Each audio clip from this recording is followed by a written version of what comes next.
કરંટનો રિપોર્ટ આવ્યો એનાથી મને શંકાસ્પદ લાગ્યું કે ખરેખર આ ખોટું છે અને ત્યાં કોઈ લાઇટ કે તારનું કોઈ હતું નહીં.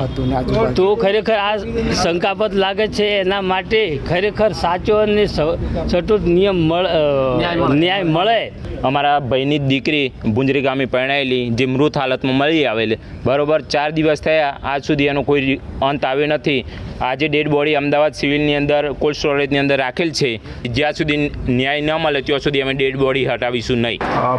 હમણાં જ એમના પરિવારના સભ્યો છે એ પણ મને મળીને ગયા. એમને શાંતિથી સાંભળ્યા છે. એમની જે પણ રજૂઆતો છે એ પણ ધ્યાને લીધી છે અને એમની જે પણ શંકાઓ છે એના આધારે પૂરેપૂરા પોલીસ છે એ પ્રયત્નો કરી રહી છે અને નિષ્પક્ષ રીતે એમાં તપાસ થાય એમના પૂરી એસપી સાહેબની પણ એ સૂચના છે અને પોલીસ એમાં જે પણ સાચું હશે તે નિષ્પક્ષ રીતે તપાસ કરશે. અમારી તમામ માહિતીથી અપડેટ રહેવા માટે જોડાયેલા રહો S9 ન્યૂઝ સાથે.